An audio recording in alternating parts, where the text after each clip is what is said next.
அனைவருக்கும் வணக்கம். Welcome back my channel G cooking. இந்த ஸ்ட்ராபெரி கேக் செய்யறதுக்கு 5 முட்டை எடுத்து உடைச்சு ஒரு பவுல்ல வச்சிடலாம்.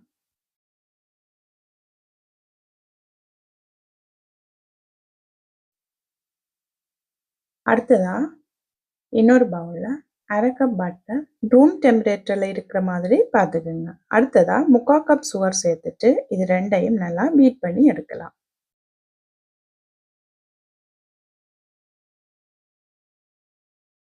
பட்டர் பீட் ஆகி yellow கலர்ல இருந்து லைட்டான ஒரு ஒயிட் கலருக்கு மாறணும். அது வரைக்கும் அடிச்செடுக்கலாம்.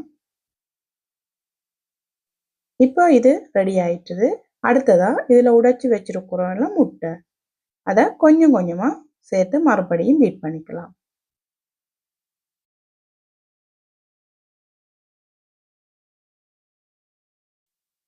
இதுவும் இப்போ நமக்கு ரெடி ஆயிடுச்சு.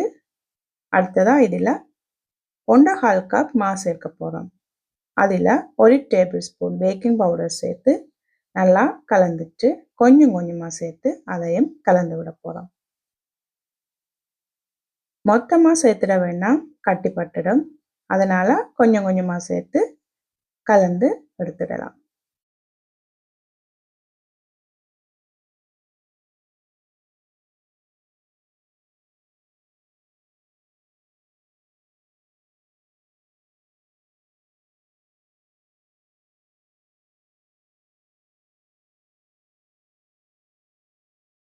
இதே மாதிரி ஒரு தட்டியான கரணி இருந்துச்சுன்னா ஒரு பக்கமாக நல்லா கலந்து விடலாம். அப்போதான் நமக்கு கேக் வந்து சாஃப்டாக நல்லா ஃப்ளஃபியாகவும் வரும். இப்போ இதில் 1 டீஸ்பூன் வெனிலா எசன்ஸ் சேர்த்துட்டு மறுபடியும் கலந்து விட்டுடலாம்.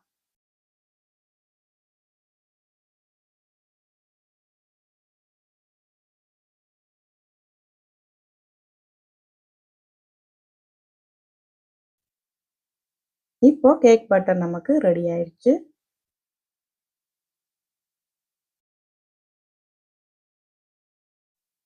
அடுத்ததா நமக்கு இதுக்கு ஸ்ட்ராபெரி தேவை. அதனால 10 ஸ்ட்ராபெரி எடுத்து இதெல்லாம் கிளீன் பண்ணிட்டு பாதியா கட் பண்ணி வச்சிடலாம்.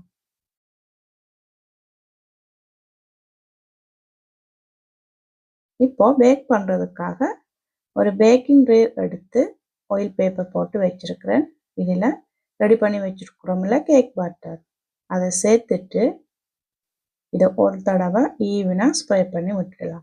இந்த ட்ரேயை நான் வீடியோவில் காட்டுற மாதிரி இதே மாதிரி ட்ரேயை நிலத்தில் அடிக்கும் போது நமக்கு அந்த பட்டரில் இருக்கிற பபிள்ஸ் எல்லாம் வெளியே வந்து ரிலீஃப். இதே மாதிரி செய்ய விடும்போது நான் இதில் போட்டோவில் மேலே காட்டுற மாதிரி உள்ள வந்து பபிள்ஸ் வந்து கோல்ஸ் மாதிரி இருக்கு.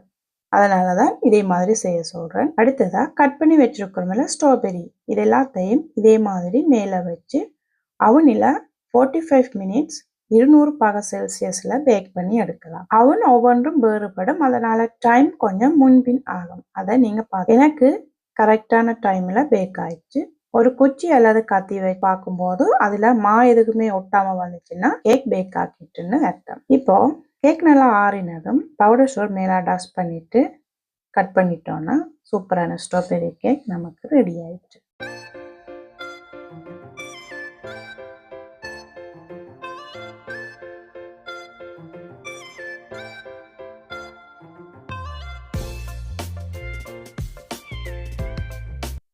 இந்த வீடியோ உங்களுக்கு பிடிச்சிருந்தா லைக் அண்ட் ஷேர் பண்ணி சப்ஸ்கிரைப் பண்ணுங்க. அது கூடவே பக்கத்தில் இருக்கிற பெல் பட்டனையும் கிளிக் பண்ணுங்க. அப்போதான் நான் போடுற ஒவ்வொரு வீடியோவும் உங்களை வந்து சேரும். இன்னும் ஒரு நல்ல வீடியோவில் உங்களை சந்திக்கும் வரை நான் உங்கள் ஜி குக்கிங் ராதி. சமைப்போம், சுவைப்போம்.